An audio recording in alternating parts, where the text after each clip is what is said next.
घना अंधेरा छाया हुआ था। आकाश में बादल गरज रहे थे और ठंडी हवा श्मशान के पेड़ों को हिला रही थी। वीर राजा विक्रमादित्य हमेशा की तरह पेड़ से उल्टे लटके बेताल को अपने कंधे पर डालकर चुपचाप चल रहे थे। अचानक बेताल हंस पड़ा। राजा विक्रम, तुम बहुत जिद्दी हो, बार बार मुझे पकड़कर ले जाते हो। चलो इस बार मैं तुम्हें एक डरावनी कहानी सुनाता हूँ, एक बूढ़ी अम्मा की कहानी। लेकिन याद रखना, अगर तुमने जवाब जानते हुए भी चुप्पी साध ली तो तुम्हारा सिर टुकड़े टुकड़े हो जाएगा। विक्रम चुप रहे और आगे बढ़ते रहे।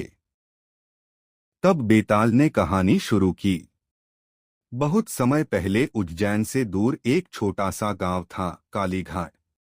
उस गांव के किनारे एक टूटी फूटी झोपड़ी में एक रहस्यमयी बूढ़ी औरत रहती थी।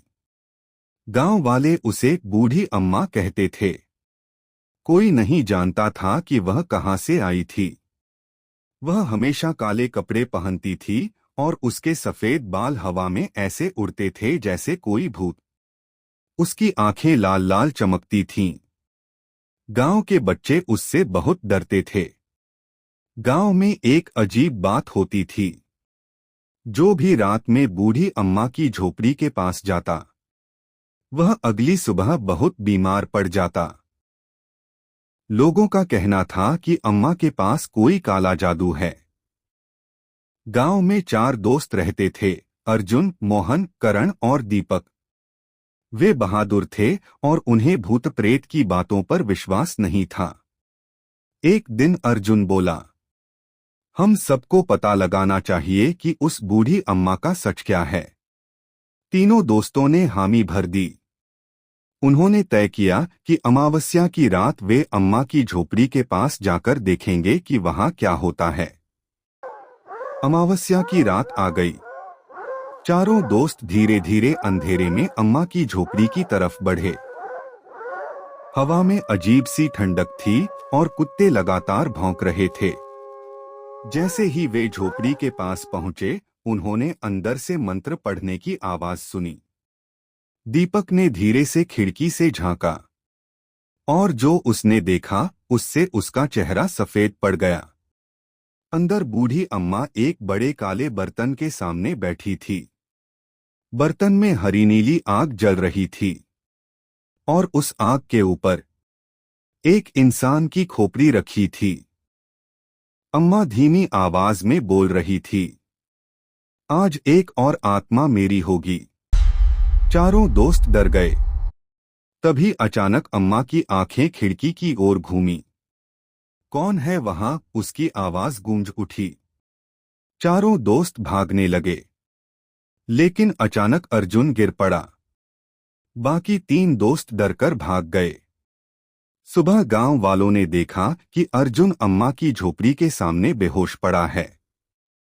जब उसे होश आया तो वह कांपते हुए बोला, अम्मा इंसान नहीं है, वह आत्माओं को कैद करती है।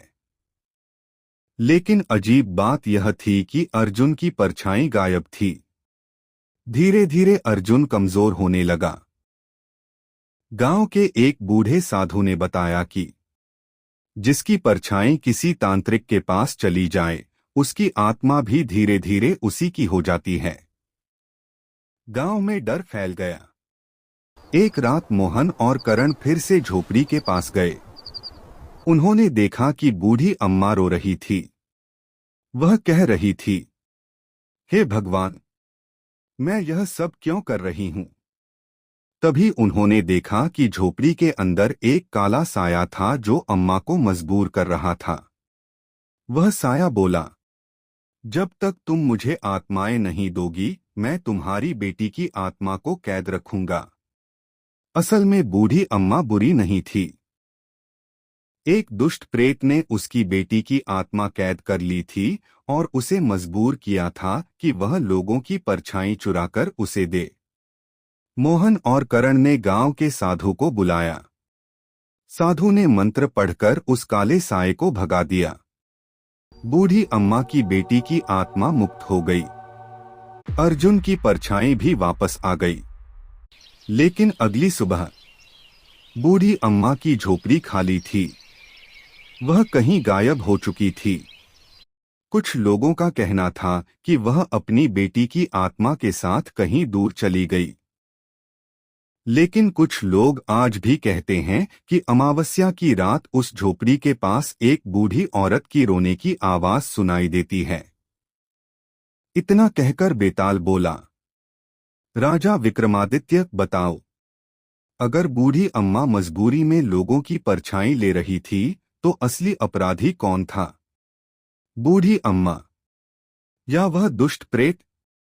विक्रम कुछ देर चुप रहे, फिर बोले, असली अपराधी वह प्रेत था, क्योंकि उसने एक मां को उसकी बेटी के डर से गलत काम करने को मजबूर किया। बेताल जोर से हंस पड़ा। राजा विक्रम, तुम बोल पड़े, और अब मैं फिर उड़कर पेड़ पर जा रहा हूं। और इतना कहकर बेताल उड़कर फिर उसी पेड़ पर जा